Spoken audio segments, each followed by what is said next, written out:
Olá, boa tarde, bom fim de tarde a todos.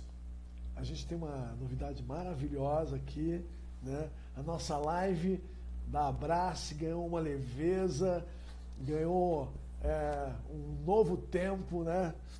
E ganhou um novo horário. Agora, às 17 horas, de terça a sexta, a gente vai estar aqui essa semana recebendo os imortais da Abrace, né? E a gente batizou de fim de tarde, carinhosamente de fim de tarde. Abrace Live. Então, Abrace Live. Venha com a gente conhecer um pouquinho mais da história de cada um desses imortais. São mais de 200 imortais na academia, então a gente tem um longo período pela frente, né? A gente faz 4 por semana, às vezes 5, né? Então ainda temos muito o que conhecer desses imortais. E hoje é uma tarde muito especial, um fim de tarde muito especial. A gente vai receber uma sumidade. Ele é professor, doutor, né? Um visionário, um intelectual, né? Uma pessoa muito importante para a nossa academia. E ele está aqui, acabou de chegar. Vou recebê-lo aqui, todas as honras. Venha para cá, doutor Aurélio Lamares Soares Murta. Ah, doutor. Tudo bem? Seja muito bem-vindo. Boa tarde. Não sei se mereço tantos elogios assim. Claro que merece mais do que isso. Foi um pouco que eu consegui.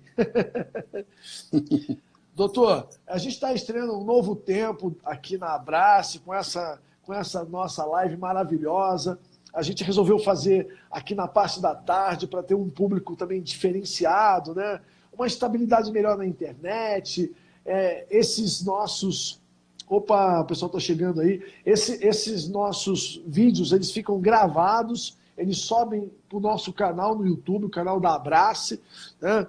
Então, eu queria que o senhor soubesse que, em nome do nosso presidente Samir Shelala, presidente da Abrace, é uma honra recebê-lo aqui para esse bate-papo, conhecê-lo um pouquinho melhor, né? E seja muito bem-vindo, essa live é sua. Muito obrigado mais uma vez, caro confrade. Para mim é sempre um prazer participar dessas atividades que a Abrace tem feito nesses momentos de dificuldade, né? Já que a gente não pode se encontrar naquele espaço tão legal lá da Abrace, encontrar os colegas e abraçar os colegas, né? Exatamente. Já que a gente não pode fazer isso, eu tenho visto que a Abrace tem se esforçado para manter essas atividades, esses webinários, esses encontros com personalidades. Eu mesmo Mesa redonda, né? Isso. Eu participei de uma de educação, foi muito proveitosa, muito legal. Olha que maravilha. E tivemos um público assim, bem diversificado e com um alcance impressionante. O pessoal do Pará, do Rio Grande do Sul, aí, que bacana. São Paulo, daqui do Rio, enfim, foi uma coisa bem legal. Acho que a Abrace está fazendo um trabalho muito legal em manter essa atividade. É aquela coisa, a gente se reinventando, né? Como é que a gente faria isso fisicamente, né? Muito então, difícil. antes da gente começar, propriamente dito, eu vou fazer o nosso merchan aqui da live, né? Vou fazer a divulgação da live. Claro. A primeira coisa, tem um aviãozinho aqui, ó. Se o senhor ver bem, professor, aqui tem um aviãozinho embaixo. Só pode clicar aí, só pode chamar aí quantas pessoas o senhor quiser, 10 pessoas. Aí, essas pessoas que o senhor chama, elas vão receber um alerta agora, dizendo que nós estamos aqui ao vivo, online. Né? Uhum. A outra situação importante para as pessoas que já estão na live, eu vou guardar um pouquinho mais, é porque tem uma coisa muito importante que eu vou repetir aqui, é sobre o coraçãozinho. Aquele coraçãozinho é muito importante clicar nesse coração, porque também atrai mais as pessoas para a nossa live. E por último, é muito importante que as pessoas saibam que isso aqui não é um dueto, né? A gente vai estar aqui, mas vai interagir com as pessoas que estiverem online com a gente. E o bacana é que isso aqui, como vai ficar gravado, muitas outras pessoas vão poder assistir. né? Então isso aqui fica como um material que, na verdade, é um depoimento assim, sobre a sua história, né? E eu queria começar com isso. É uma coisa muito... Opa, o Nicolas chegando na área aí, ó, o Nicolas aí. É uma coisa muito interessante. Todo mundo tem uma história, né? Mas a história de um imortal sempre tem algo assim diferenciado. Então, se eu tivesse assim, entre 5 a 10 minutos para contar a sua história, né? Como seria a sua história? Me conte a sua história, assim, sabe? Do momento em que o senhor achar mais interessante até esse momento atual, até os dias de hoje. Bom, a história de um imortal é que antes ele era mortal, né? Essa é a principal. Basicamente isso, né, Basicamente doutor? isso, né? Mas é interessante porque, por exemplo, se eu for contar um pouco assim da minha vocação, por exemplo, para ser primeiro engenheiro, né? Foi a minha formação, depois professor e cientista, né? Eu Como é trabalho que isso foi muito com a área de acontecendo? ciências. Como é que isso foi acontecendo, Olha, professor? Como isso iniciou na sua vida? isso é interessante porque, veja, desde pequeno eu tinha altos conflitos com minha mãe e meu pai porque eu desmontava os brinquedos para montar os meus próprios brinquedos. Então, essa veia de cientista, de Maravilhoso. maluco, professor Pardal, essas coisas que eu faço até hoje, você precisa ver os brinquedos que eu faço com meus filhos aqui. Então, estamos proibidos de participar da feira de ciência da escola do meu filho. A Ah, gente é? ganhou várias vezes consecutivas, os pais ficaram putos, pai. Queria deixar Porque eles participar só mais, ganha não. os seus filhos, né? Porque também tem a ajuda do pai, É né? um filho só. Eu Ah, é acabo um filho fazendo só. tudo para ele.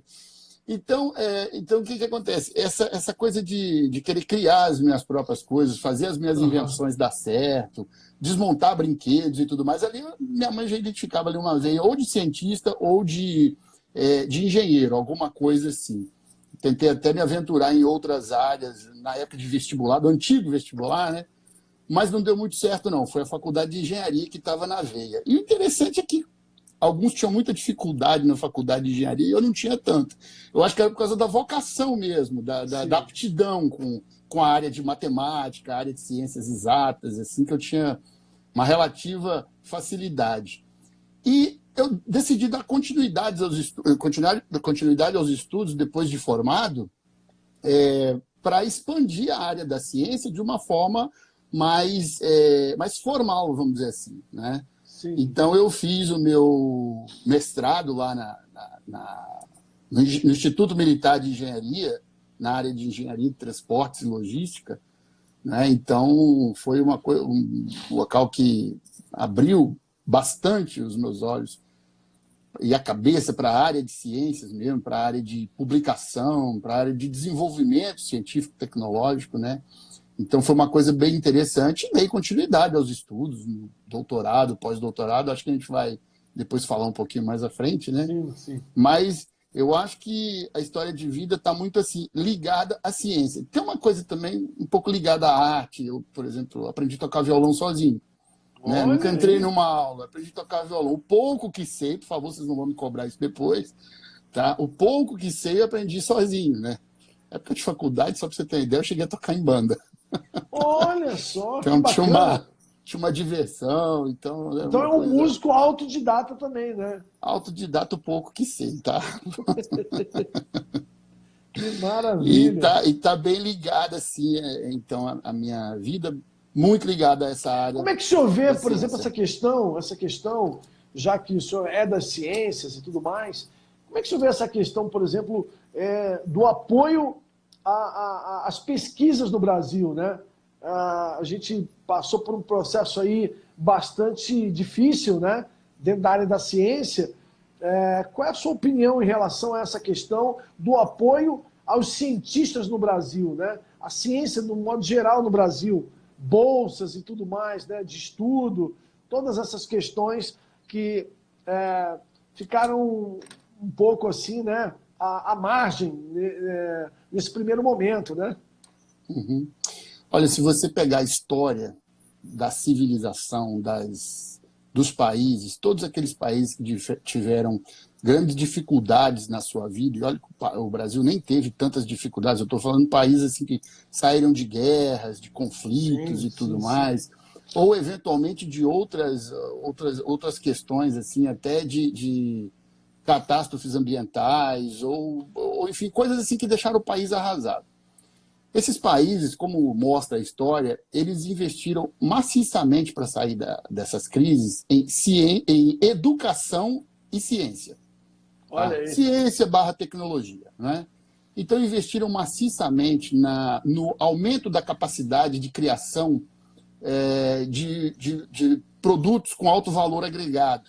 Sim, né? sim. E, obviamente, você precisa de profissionais bem formados. Ao invés de você vender a laranja, vende o suco da laranja, já engarrafado, prontinho para beber, porque aí você gera uma cadeia de empregos e uma cadeia de profissionais necessários para o desenvolvimento disso aí, desde a pessoa que está plantando até a pessoa que está desenvolvendo a máquina para fazer o suco. Né? Então, assim, a história mostra isso. E o Brasil, nos últimos anos, para ser bem justo, nos últimos anos, ele tem andado meio na contramão disso, e mais recentemente, mais ainda, o que me preocupa bastante.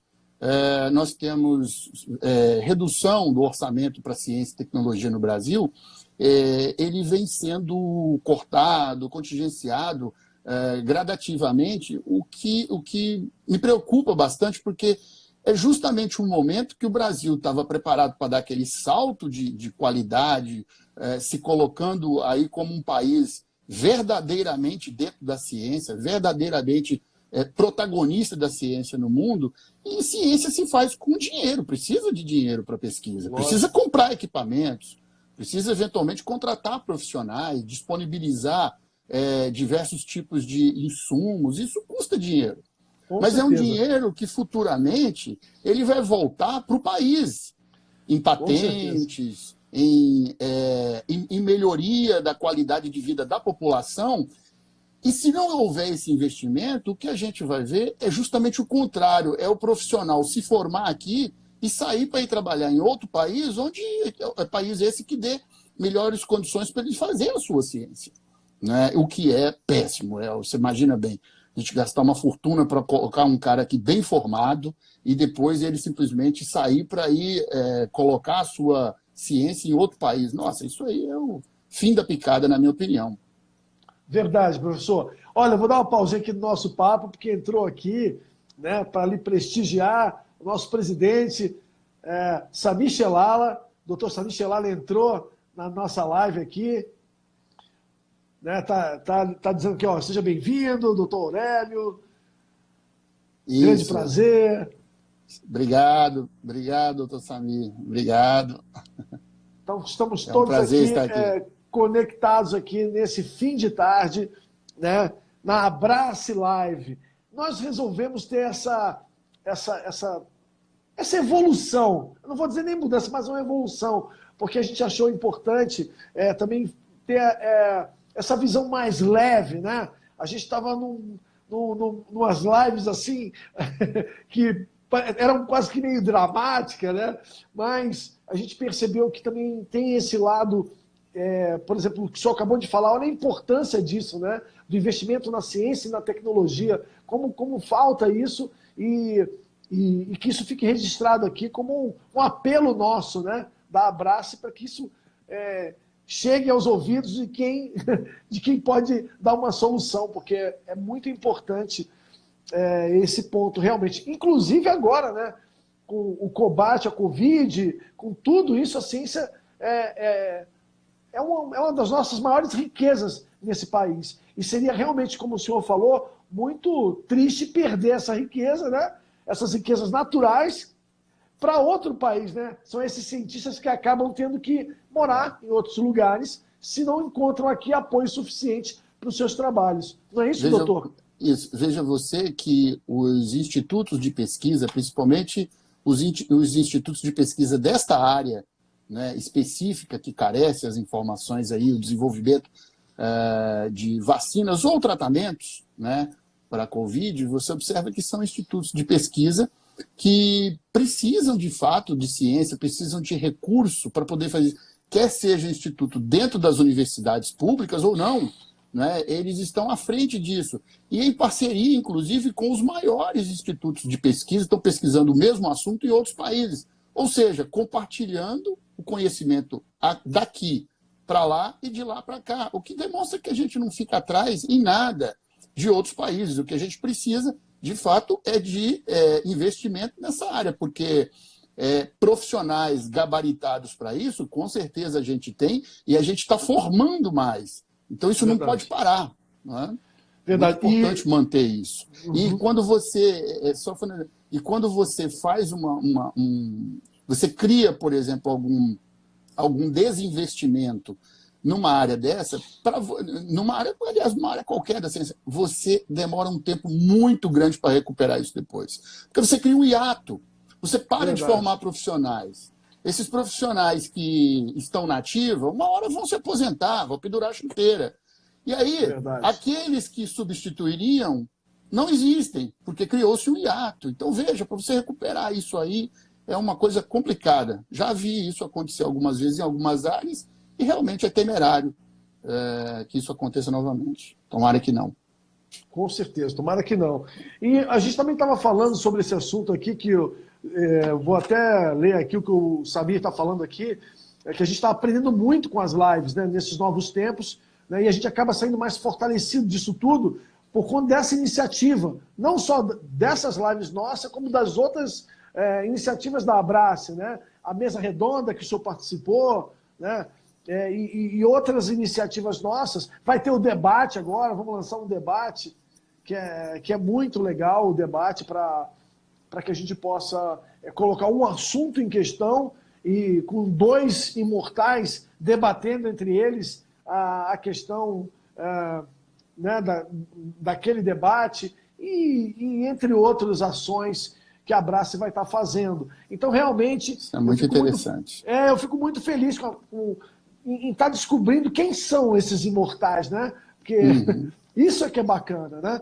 E veja, esses debates, você me permite comentar, esses debates são interessantes porque, veja, a compreensão, o entendimento e a própria ciência, ela surge, não é de todo mundo apontando para o mesmo caminho. Pelo contrário.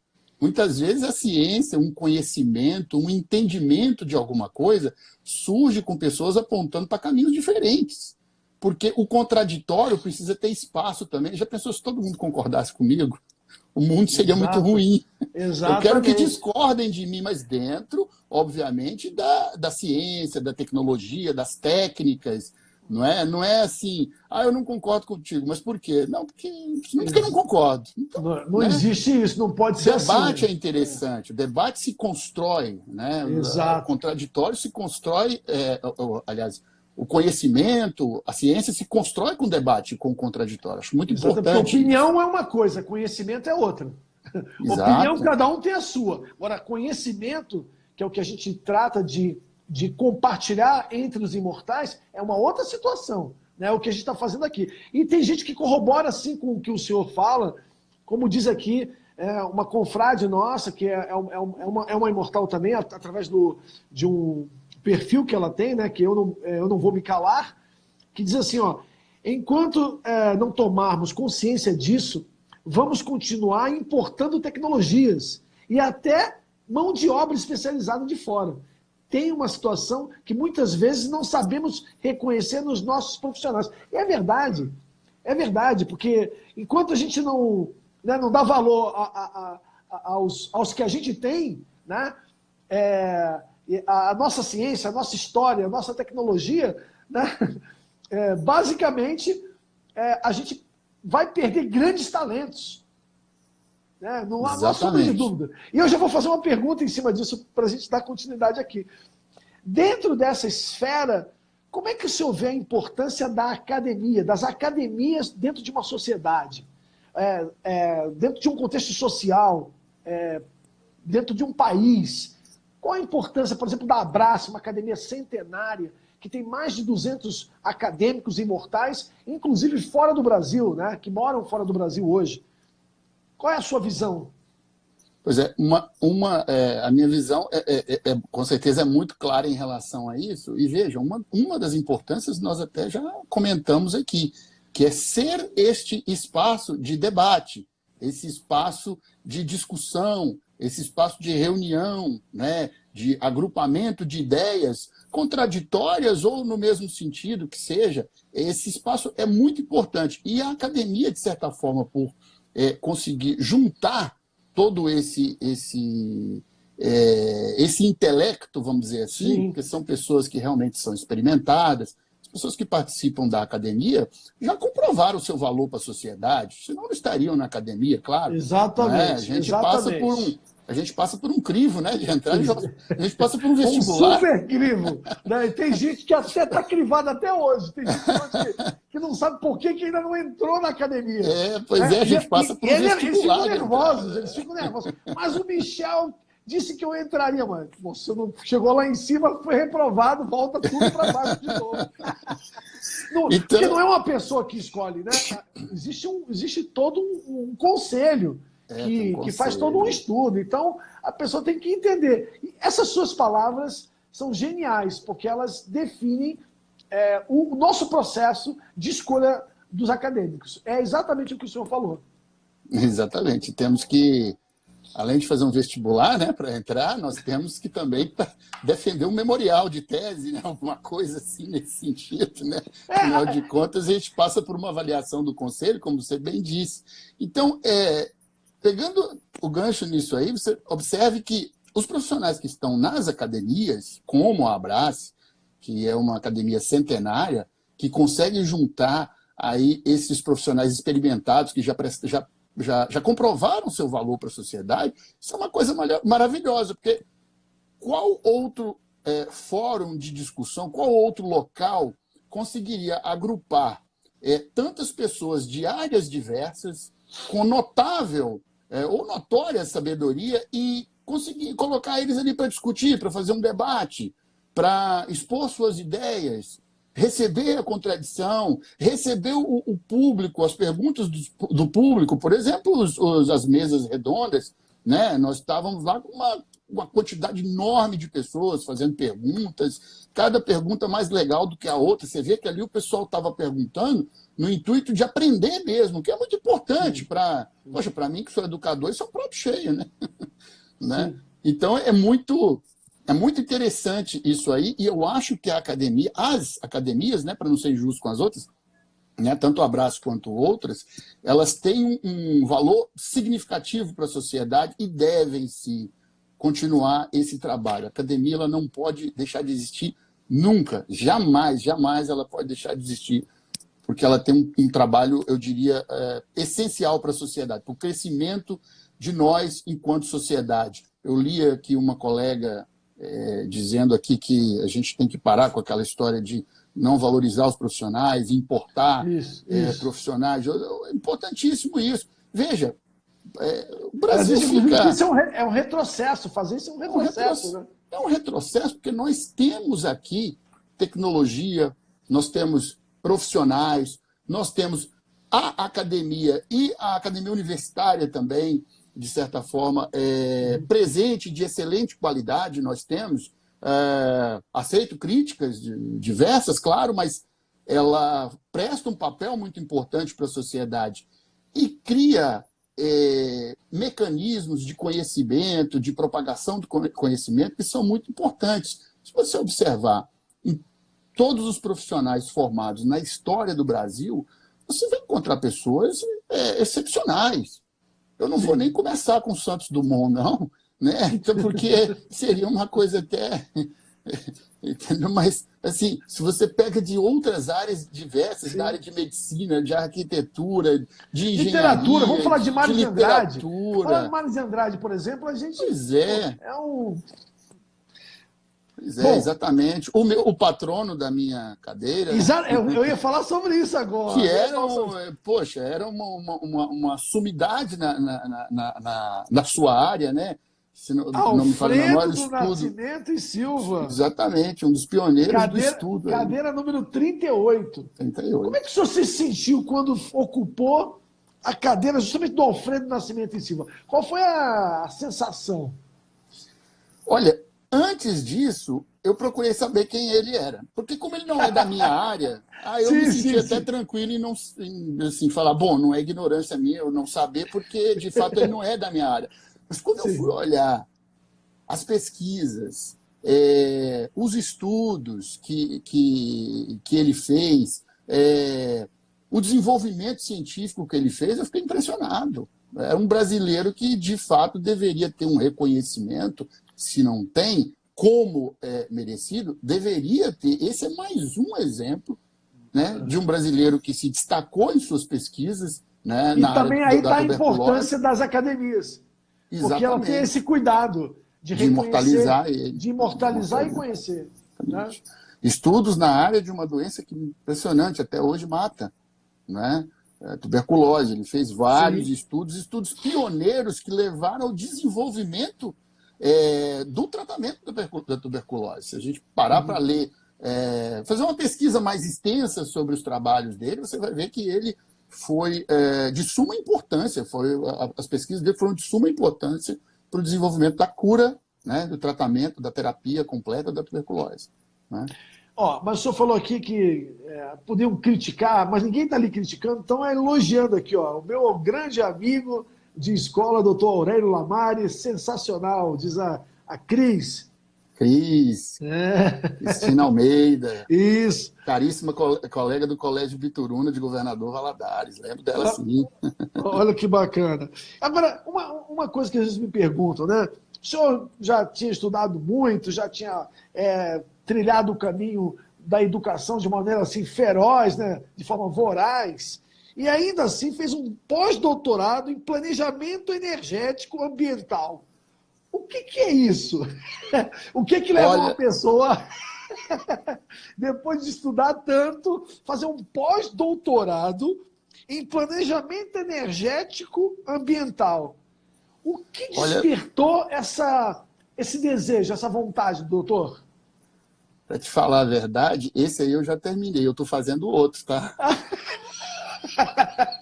Então, me fale sobre isso também. Me fale sobre isso também. Estou fazendo outro.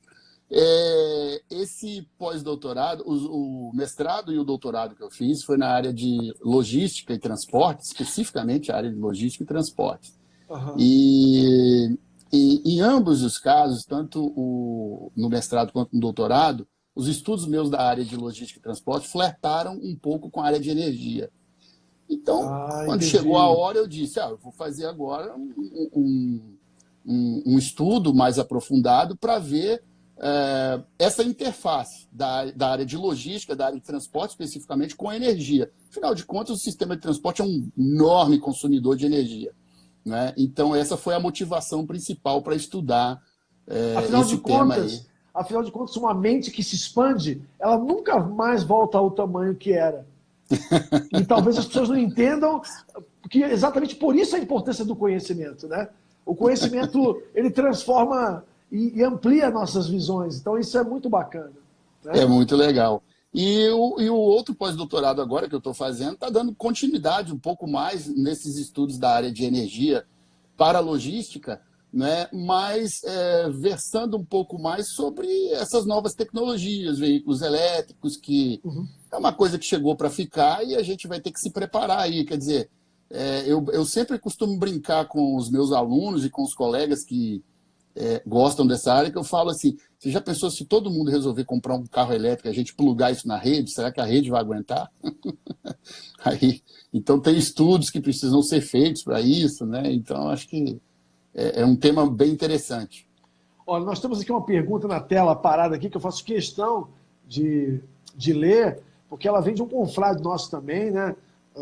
O Durval, que é o comendador Durval, que ele é conhecido como o rei do chocolate, é um dos empresários que mais investe em chocolate no Brasil, e aqui diz assim, eu gostaria de saber do doutor Aurélio se a energia solar é o futuro, porque a dificuldade de se implantar no Brasil, e patrimônio histórico, por que a falta de interesse? Eu acredito que ela é uma das coisas do futuro. Eu acredito sempre, quando se fala de energia, numa solução híbrida, né? Uma solução multi. Né? Eu acho que em diversos locais ela vai funcionar Como muito foi o bem. combustível, né, em relação aos carros, né? Exatamente. Se todos os carros rodassem só a diesel, como é que seria? E depois descobri que dava para rodar a gasolina, mas mais tarde o etanol, né? Como a gente chamava álcool, mas na verdade etanol. Depois o gás natural, agora mais recentemente estão vindo os elétricos, apesar de não ser tão novo assim, a tecnologia elétrica evoluiu muito agora, mas ela não é nova. Você tem veículos a Não, célula de mas finalmente, hidrogênio. doutor, finalmente com esse aparato todo, o petróleo pode acabar que os carros vão continuar andando. Os carros vão continuar andando, exatamente. E aí entra uma discussão interessante, porque é o seguinte, nós estamos dando um jeito na poluição, porque a gente está usando um sistema Exatamente. de energia um pouco mais limpo, mas nós não estamos dando um jeito nos congestionamentos. Mas indo direto aqui, voltando aqui para a pergunta do colega Durval, eu acredito numa solução híbrida. O que eu acho que acontece com a solar no Brasil é que ela está se expandindo agora.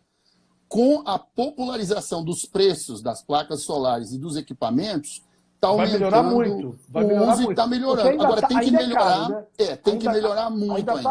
Ainda está caro para avançar para uma coisa popular, né? Vamos Imposto combinar. no Brasil é uma coisa complicada. E tem uma coisa interessante que precisa ser muito bem resolvida, que é o seguinte: quando você gerar a sua própria energia, você vai ter que pagar alguma coisa para a concessionária, visto que você está gerando na sua casa, com o sol que teoricamente é de todo mundo. O Sim. governo muitas vezes fala que quer cobrar alguma coisa disso aí. Aí me preocupa o seguinte: quer cobrar? Tá, vai ser justo ou vai ser caro igual o diesel? Porque o diesel, se a gente for olhar o preço do diesel na bomba, metade é imposto e a outra metade é diesel. Né? Então, como é que vai ser isso em relação a essa geração? Lembrando que quando a gente faz a conta da energia elétrica, você leva a energia solar, obviamente, para gerar eletricidade, que eu estou me referindo. Olha que interessante, doutor. A gente está falando nesse assunto e a outra colega diz assim, ó, essa área me interessa muito. Estou iniciando a construção de uma usina solar. Ou seja, existe um campo vasto para investimento no país dentro desse setor, né?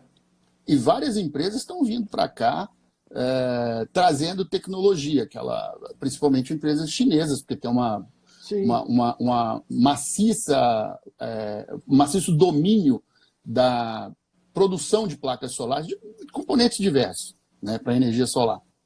Então, várias empresas chinesas estão vindo para o Brasil. Não só ou pelo menos estavam, né? Pelo menos estavam até a pandemia. Vindo com as soluções de geração de energia elétrica e de veículos elétricos também. Porque, às vezes, olha só que coisa interessante. Eu tive num congresso e eu estava observando que uma dessas empresas estava fazendo uma coisa que era, além de trazer a tecnologia dos veículos elétricos, estava trazendo uma usina. E esses veículos elétricos não eram carros, eram ônibus. Então, esses ônibus seriam abastecidos pela própria usina. Na verdade, o que ia usar era só a rede para transmitir a energia. Sim. Porque vai gerar numa fazenda solar, vamos dizer assim, uma fazenda, um monte de placas, aquela coisa toda, e lá na garagem o ônibus precisa ter a tomada para ligar. Poxa, mas como é que vem essa energia? Então vai plugar na rede. Algumas empresas de internet fazem isso com a cabeação de internet, né? Isso. Eles usam o cabeamento que já está pronto, né? Para só mandar ali a internet por ali, né? A fibra constrói um espaço, mas usa o cabeamento que já está ali, gerado, que já foi produzido, né? Isso, exatamente. Assim como também as empresas, por exemplo, de telecom, não mal comparando, mas as empresas de telecom, elas utilizam, por exemplo, a estrutura da companhia de energia elétrica, os postes, por exemplo, para poder passar o cabo ali. Então compartilha ali, né? Compartilha as antenas de celulares, isso já é. Compartilha as antenas de celular, exatamente. Muito bom. As empresas de rastreamento, né, falando de logística, as empresas de rastreamento de veículos, quando o veículo não é rastreado via satélite, ele é rastreado por triangulação de celulares. Né? Então, você coloca aparelhos dentro do veículo que se conectam com as antenas de celular e você tem como rastrear por triangulação. Né? Matemática pura, né? Sim. E aí identificar onde é que estão os veículos. Bom, vamos continuar avançando aqui nos nossos assuntos, né? Porque também o tempo passa muito rápido. Eu tenho uma ideia, já passou 35 minutos. Nós só temos 50. Quando a gente está se divertindo, o tempo voa, né? Voa, né? Tá, voa. E essa nossa... na verdade, essa nossa live, a gente fala sobre vários assuntos, né? Entre eles, tem o advento da Covid-19, que mudou, né, o planeta, né? Mudou o caminho para onde o ser humano estava indo. E todo mundo já sabe, todo mundo já fala muito sobre isso, que não seremos os mesmos, né? Ninguém vai sair dessa do jeito que entrou. A gente já entende toda essa configuração. E como nós falamos muito disso nas últimas lives, e foram muitas, né, nos últimos 2 meses, a gente mudou um pouco assim, o perfil da pergunta, né? Porque, na verdade, a gente tem que encarar a Covid hoje, me corrija se eu estiver errado, ok, doutor? A ideia é que a gente tem que pensar na Covid hoje como se fosse fim de tarde. Porque é uma realidade que a gente não consegue agora desfazer. Não dá para desfazer a Covid, né? O que ela já provocou. Ninguém pode botar uma venda sobre tantas mortes. Eu estou falando a nível planeta Terra, né? A nível mundo. Então, como o senhor vê o futuro da humanidade pós-Covid, né? Inclusive, também queria que o senhor falasse sobre a geração Covid. São aquelas pessoas jovens que acabaram de entrar no mercado de trabalho e se viram nessa situação. Como é que é a sua visão como educador, como doutor e com toda a sua sabedoria, como é que o senhor enxerga o futuro daqui para frente? Quase que fazendo uma analogia para um bom fim de tarde. E a gente conseguir sair dessa numa boa. Como é que o senhor enxerga tudo isso? É interessante porque, assim, eu até me considero uma pessoa da geração Covid. E eu acho que você também, sabe por quê? Se a gente parar para pensar... Por exemplo, eu nasci muito depois da última crise mundial, que foi a Segunda Guerra Mundial. Então, eu nunca presenciei nada que fosse assim a nível mundial. Eu também Você teve o SARS, você teve o MERS, nós tivemos aqui a gripe suína, teve também a gripe aviária. O ebola na África. O ebola. Pois é, você teve alguma... Você observa que foi pontual. A própria gripe suína aqui... Coisas muito locais, né? A própria gripe suína aqui foi uma coisa muito rápida para se resolver, daqui a pouco a vacina já estava pronta e tudo mais. Agora, uma coisa a nível mundial que mexe de fato com tudo que estava se fazendo, você vê as companhias aéreas tiveram que parar de voar, as pessoas tiveram que parar de sair às ruas, uma coisa simples, as crianças tiveram que parar de ir à escola. Minha esposa é a professora do meu filho agora, né? Fica no computador o tempo inteiro. Nós estamos aqui numa videoconferência que talvez nós não faríamos. Talvez a gente levaria um tempo maior para entrar nessa onda de tecnologia, a nível de Jetsons, né? Do desenho dos Jetsons, né? A gente talvez levaria um pouco mais de tempo. Que, aliás, o Bradesco pegou muito bem, né? E levou para a publicidade deles, né? Pegou os Jetsons e conseguiu fazer ressurgir na nossa mente, né, esse desenho, né? Exatamente. Eu acho que, por exemplo, os fóruns de discussão, eles se ampliaram. A Abrace, por exemplo, eu tive conversando com alguns colegas, inclusive com o Nicolas, a Abrace promoveu eventos num curto espaço de tempo maior do que promovia fisicamente. Esses eventos que a gente estava falando, da importância da discussão, de juntar essas pessoas. Porque, na verdade, o online tem uma vantagem, né, doutor? O online ele é gratuito e o online ele pode ser feito de onde o senhor estiver, da casa, do escritório, não tem que se locomover. O senhor falou que se especializou em logística. O online ele favorece a logística. Favorece enormemente. Eu acho até que, por exemplo, nessa nova geração, quer dizer, como é que vai ser o depois? Assim, respondendo estritamente a sua pergunta, eu acho que vai ser diferente. Eu acho que para algumas coisas vai ser assim, irreversível.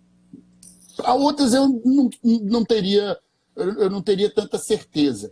né? Por exemplo, essa questão de reuniões. Eu acho que as pessoas vão repensar seriamente, pegar um avião aqui para ir para Brasília, como eu já fiz dezenas de vezes daqui para Brasília, daqui para São Paulo, para participar de uma reunião de 2 horas e voltar à tarde.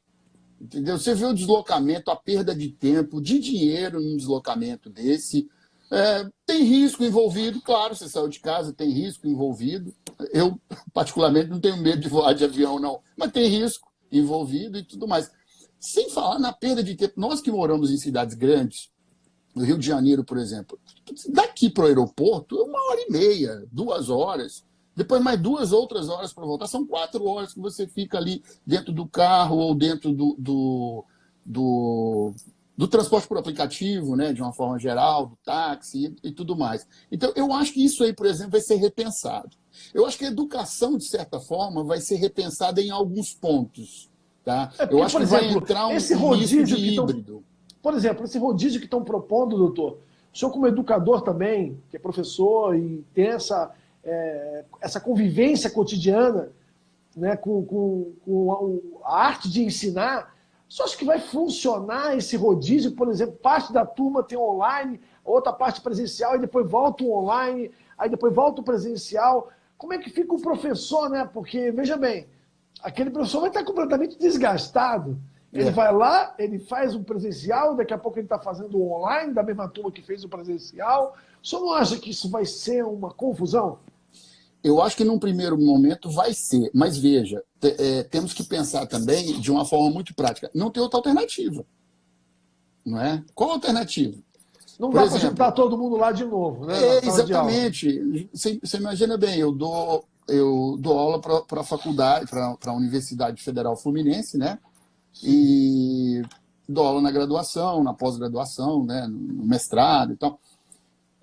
Eu cheguei a ter 50 alunos, 60 alunos numa sala de aula. Como é que eu vou entrar agora com 60 alunos dentro de uma sala de aula para poder dar aula e esses alunos depois eventualmente voltarem para casa, um transmitiu para o outro, transmitiu para mim, ou eu transmiti para eles, pode voltar, infectar as pessoas. Aí vamos pesar. Aquele recomeço vai ser, na verdade, um retrocesso, né? Exatamente. Aquele recomeço vira um retrocesso, porque vai voltar todo mundo doente e acabou, né? Pois é, e aí veja como pode acontecer, eu não sei, mas pode acontecer de a gente ter como é que se diz, um desenvolvimento de infecção em massa, porque a universidade tem muita gente, a minha universidade, por exemplo, tem 60 mil pessoas, contando professores e alunos. Como é que vai colocar essas pessoas todas para trabalhar em conjunto novamente? Né? Vai que 10% aí precisa de UTI, nós estamos falando de 6 mil pessoas, é muita gente. Né? Então, assim, seria uma demanda em massa para o sistema de saúde, eu estou falando só da universidade onde eu trabalho. Então, eu acho que esse modelo híbrido, ele veio para ficar, eu acho. A minha opinião é que algumas disciplinas vão poder ser desenvolvidas na modalidade online ou ambiente virtual de aprendizado, né, como estão se referindo agora, e outras não, vai ter que ser o velho convívio ali, tete a tete. Para a criançada, por exemplo, eu acho que é imprescindível esse convívio, porque ali você desenvolve a socialização da criança. Meu filho, por exemplo, está sentindo muita falta disso. Brincar com os colegas, ir lá para o parquinho, jogar bola, aquelas coisas todas. Está sentindo muito essa falta. Né? Para os adultos, a gente também tem aquela camaradagem de brincar no corredor, na hora que dá um intervalo da aula, os alunos ficam ali brincando, se divertindo ali, contando as aventuras deles, né? Então, isso aí faz parte da nossa vida social dentro da academia universitária. Né? E isso aí tem ficado muito prejudicado. Mas eu vejo que, assim, falando especificamente do ensino, eu acho que é um caminho meio que sem volta. Eu acho que acho que esse modelo híbrido ele vai ficar. Não sei se em todos os cursos isso vai ser possível, mas em algumas disciplinas, isso vai ter que ser estudado, claro, com muito cuidado, eu acho que vai ficar. E os outros campos assim, da nossa vida, digamos assim, ida a supermercado, ida a restaurantes e outras coisas, eu acho que vai sofrer uma modificação, mas depois... porque, vejam, hoje o restaurante nosso, é a mesa da cozinha, né? Você liga, pede, ou você mesmo faz, e, né? Não, eu estou rindo aqui também, professor, que o Durval falou assim, ó, todos iremos virar avatares. Ou seja, Pois é. não tem jeito para nós, né? Ou seja, vai ter que conviver com essa situação. É por isso que eu fiz essa analogia com o fim de tarde. Porque o fim de tarde é sempre o fim de tarde. Você não tem como modificar isso. Né? Ele não é o amanhecer, entendeu? Ele também não é a noite, ele é um fim O Covid de tarde. não atrapalha ele. O Covid não atrapalha Não ele. vai interferir. Não vai interferir. Querendo ou não, vai ter o fim de tarde. Vai ter fim de tarde. Então, isso é muito legal, essa analogia. É claro que com o tempo, quem não está assim, muito mergulhado nos livros, quem não tem o hábito da leitura, claro que não vai entender de cara, mas aos poucos as pessoas vão entender essa analogia, e a ideia é que cada um de vocês vai trazer para nós uma semente para ser plantada nesse fim de tarde. E a gente poder ter essa visão mais ampla de como será o comportamento nosso, dos nossos filhos, das pessoas mais próximas, né? Para que a gente tenha uma convivência mais aceitável de toda essa situação difícil, né? Difícil. Professor. Muito difícil. É de tirar a gente do sério, porque é verdade. Difícil. É verdade. Difícil. Algumas pessoas estão realmente perdendo a paciência já com essa situação de ter que ficar. Mas é por um bom motivo, né? Veja. Sim, a proteção da própria vida, né? A proteção da vida e dos outros também. Dos outros, Porque eu posso falar assim, quer saber? Eu não acredito nisso não, eu vou sair. Poxa, mas e o outro colega que eu vou respirar ali dentro do elevador, ele vai passar depois, e o coitado às vezes está passando para ir comprar remédio. Sim. E eu deixei ali o elevador infectado. Ou então eu trazer para minha própria casa, minha esposa, meu filho, pode ter uma opinião diferente, né? Então, assim, é complicado isso. Bom, doutor, a gente está aqui, nós estamos chegando nos minutos finais, né? Eu queria, assim, em nome da Abraço, em nome do Samir Shelala, nosso presidente, lhe agradecer muito o seu tempo, sabe, a sua disponibilidade, o seu carisma também, que tem um carisma maravilhoso nessa coisa do falar com a nós. Essa nossa conversa aqui parece que a gente está tomando uma cerveja, né? Então, cerveja muito virtual. Bom. Uma cerveja virtual, muito bom. Eu já vou ler aqui, ó. Grande tarde, parabéns, doutor Aurélio, foi sensacional. Desculpa por eu não conseguir integrar mais, porque eu estou dirigindo, está no carro. Está no carro, é bom prestar atenção. Está no carro, vou prestar atenção. Então, eu estou muito, muito grato assim, pela sua presença. E o senhor tem 2 minutos aí para se despedir, para deixar suas últimas palavras. Pode também dar uma palavra aí de esperança para esse futuro que nós temos pela frente. E foi realmente um grande prazer e muita gratidão aí pelo seu tempo, viu, doutor? Eu que agradeço, Jansen. Agradeço imensamente aí pela oportunidade de conversar aqui um pouco mais com você, a academia me conhecer um pouco mais e logicamente, os nossos colegas que estão aí nos assistindo. Né? Eu acho importante, reforçando, acho importante esse trabalho que a academia vem fazendo, né, de promover esses eventos, tanto as mesas redondas, os debates, e aqui o fim de tarde também, bem legal, bem descontraído, acho muito legal isso, até para a pessoa entender que o imortal não é mal. Exatamente. Ele também tem uma vida, só que é imortal, mas é uma vida. E ele tem um finzinho de tarde também para se acostumar com a vida, né? Então, agradeço imensamente a esse espaço e peço aos colegas que, assim, em nome da ciência, continue acreditando no que as pessoas estão pesquisando arduamente, dia a dia, procurando alternativas, procurando uma cura ou procurando uma vacina, né, preventiva para esse mal que se instalou sobre o nosso mundo, né? Não é nem sobre o Brasil. Né? Então, acreditem, porque eu acho que o caminho é esse. O caminho não é de opiniões vagas, vazias, eu acho isso, eu acho aquilo. As pessoas que ficam no laboratório pesquisando, ao contrário do que muitos acham, que a pessoa está enclausurada no laboratório e não sabe o que está passando lá fora, pelo contrário, ela está desenvolvendo soluções para o que está lá fora. Doutor, né? Como eu falei aqui, então, né? É uma questão de conhecimento e não de opinião. Essas pessoas têm o conhecimento, de fato. Por isso que Exato. estão ali, pesquisando, né?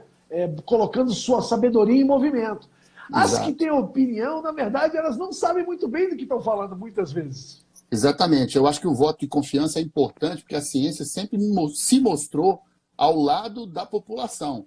Vocês vejam quantas curas já foram inventadas com base científica, né? Desde a polio até a tuberculose, passando pela gripe suína, que Não, nós e já nós vamos ter uma conversamos aí. vacina para E o vamos Covid. ter. Vamos ter, absoluta, absoluta. Isso é certo. Já tem Até as que estão sendo o Covid testadas, né, doutor? Tem as que já estão sendo testadas. Até porque a história da humanidade mostra uma coisa bem interessante. Se você lê se você lê o livro do Thomas Malthus, né, que tem a teoria malthusiana, de tempos em tempos vem uma peste no mundo e que faz um precisa ser estrago. vencida, né? Ele Precisa fala que ser vencida. precisa ser vencida. E quanto mais a nossa sociedade, a nossa ciência se desenvolve, mais a gente consegue atalhar essa peste com mais rapidez e eficiência. E, graças a Deus, eu confio muito na ciência, acho que vai dar certo, sim. E, mais uma vez, eu tenho que falar do fim de tarde, porque a gente tem que encarar essas pestes, esses fenômenos que aparecem, como fim de tarde, porque eles precisam ser vencidos. Eles precisam ser vencidos. Isso não é questão de... Eu sei que todo mundo está falando isso, vai passar. Esse vai passar tem que sair da palavra, né, e entrar na ação das pessoas, né? Elas irem para o trabalho, como o senhor mesmo falou, né? Se adaptar, né, à situação, porque não dá para fugir disso, né? Vai ter que dar um jeito. É isso aí, eu confio. Mas vai dar certo. Vai dar certo. Vai dar certo. Doutor, muito obrigado. A gente vai ser derrubado a qualquer segundo pelo Instagram. Antes de derrubar, eu estou terminando aqui a nossa live. Foi genial. Prazer incrível estar aqui. Só deixando claro aqui, nós tivemos com o doutor Aurélio Lamares Soares Murta. Grande doutor, professor, um gênio aí da nossa sociedade. E é uma gratidão tê-lo recebido aqui, viu? Muito obrigado, doutor. Obrigado, eu que agradeço. Um abraço a todos aí, obrigado pela participação de todos aí. Espero ter respondido. Espero ter respondido e falado aí a contento de todos. Obrigado pela participação de todos. Obrigado, gente. Bom fim de tarde.